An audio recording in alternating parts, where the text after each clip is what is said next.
Hello everybody, my name is Luke and I'm fixing the camera while I talk. Hi everybody, my name is Luke. Fill in my ear. Hi everybody, I did it again. Hey everybody, surprise Sunday video. Never done a Sunday video before. So that's new. On August 5th I saw Suicide Squad and I want to review it. I want to do a movie review. A little like backstory, I've been counting down for this film for a very long time because I'm not a DC fanboy. I'm gonna put that out there, but I am a Batman fanboy. And boot on the other foot, I'm not a Marvel fanboy, but I am a Spider-Man fanboy. I don't know what's wrong with me.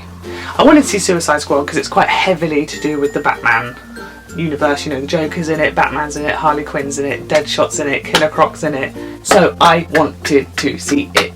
And then all the reviews started to come in and they were really bad and I got really scared. But this is going to be my review. Right, so I'm going to just discuss the pros and cons. Slight warning, I have no idea what I'm going to say yet, so there could be spoilers. Okay, so the pros, we'll talk about the good things first. Or do we end with the good things?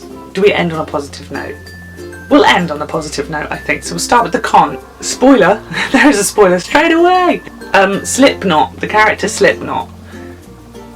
He died. He died pretty much straight away. I get it, he's not like Harley Quinn standard, so if you're going to throw away one of the villains, you're probably going to throw away Slipknot. But they didn't really give us his potential yet.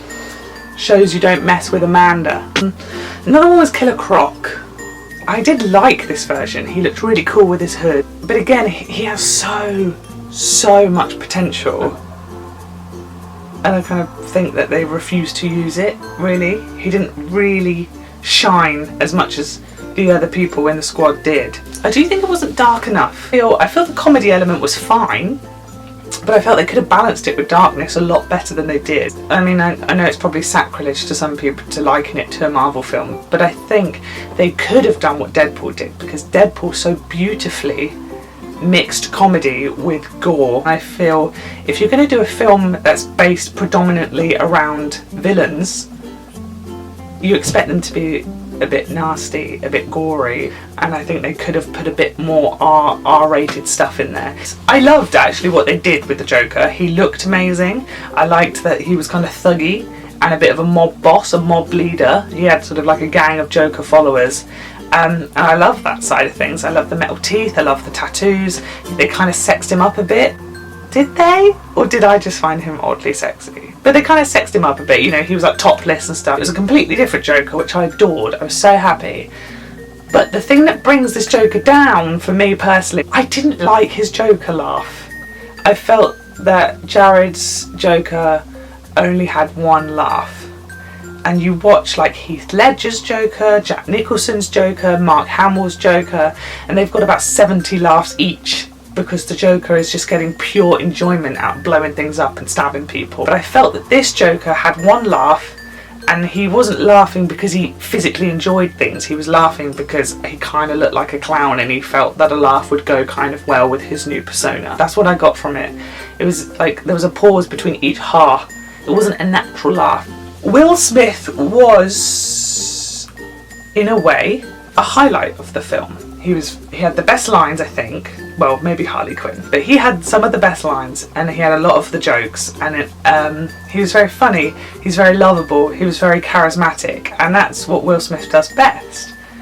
But to me, that wasn't Deadshot. I watched Suicide Squad and it had Harley Quinn in it, had the Joker in it, had Killer Croc in it, and it also had Will Smith in it. It didn't have Deadshot in it, it was Will Smith as Will Smith. And I hate to say it, I really hate to say it because I love Will Smith.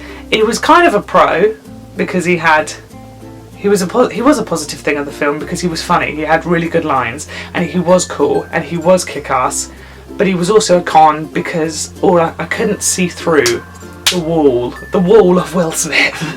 Now we're going to talk about the positives. I always like to end on a positive. Do I? When Cara Delevingne was announced as the Enchantress, I was on the fence. I love Cara Delevingne. She's flawless. She is so pretty. She is so sassy, she has a lot of character, and I love that about Cara Delevingne. But I have to be honest and say I've not 100% been sold on Cara Delevingne's acting career. I've seen her in Paper Towns, I saw her as a mermaid in Pan. She wasn't in it long, but she was a mermaid in Pan. So when she was the Enchantress, I was a bit like... I knew Dr. Moon was going to be possessed by the Enchantress. So in my head, I was like, well, Cara Delevingne is going to play Dr. Moon really well, you know, the pretty girl. And she won't be very good at the Enchantress. I went to the film and I actually completely spun me around. I didn't think she was very good as Dr. Moon, and I thought she friggin' slayed the scene as the Enchantress. Dr. Moon was a very forgettable character. The Enchantress, I thought, it was unlike anything I've ever seen Cara Delevingne do before. She slayed, she was creepy, she was really creepy. She had this like presence. Harley Quinn. We have to say Harley Quinn. Harley Quinn was a positive. She had the best lines, she had like the best makeup, the best costume, the acting was really, really good in that. And I, unlike Will Smith, who I just saw Will Smith, I actually saw Harley Quinn. She didn't take over animated Harley Quinn for me. Animated Harley Quinn is still my queen. I really enjoyed the villain backstory. When Amanda was introducing all the villains, we all sort of saw their backstories, and like those little snippets we saw of their backstories could easily be single movies. There was one particular scene, Joker's driving his car, Harley's in there with him, and then the Batmobile is following. I just got chills. I got so many chills watching that because I got so much nostalgia from it. There was so much of my childhood within that scene. She called the Joker Puddin', she called Batman Batsy, and it was just, oh, all the chills of like, that's Harley Quinn, the Joker and Batman right there. And then there was another scene, a brief moment where Harley Quinn is in the Harley Quinn outfit. I was like, oh my god, so good. Another positive for me was the pacing of the film. I felt it was like boom, boom, boom. And critics have been saying the opposite. So, another thing that I loved was the soundtrack. I think this is one of the best movie scores and soundtracks since Guardians of the Galaxy. When you've got 21 Pilots, Queen and Eminem in one film already, you know it's going to be good. Another positive is Batman, and I don't think that's a spoiler. I think we all know Batman's in it by now, and if you don't, where have you been?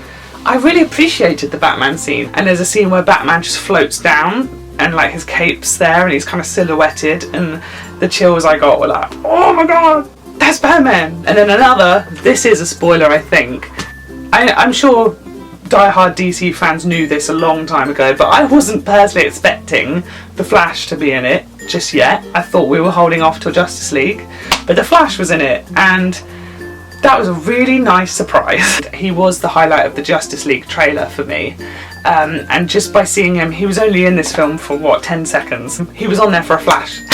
Just by seeing him for this like 10 seconds, I love him. I love this version of the Flash. But on the whole, I honestly think it was a really, really, really good film. In my head, because I'm just a Spider-Man and Batman fanboy, I don't get the whole, I'm Team Marvel, I'm Team DC. If DC makes a good film, they make a good film. If Marvel makes a good film, they make a good film. DC have made some terrible films, but on the other hand, Marvel have made some terrible films as well. So I'm neither team.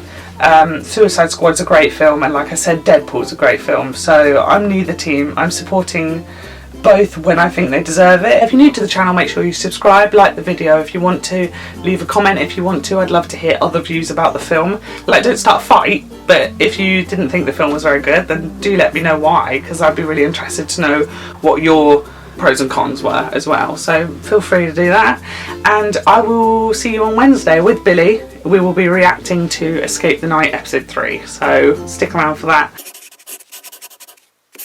Also, actually, quick side note, whoever, whether it was a team of people or just one person, I don't know how it works, but whoever edited all the Suicide Squad trailers needs some sort of award, because they were perfecto.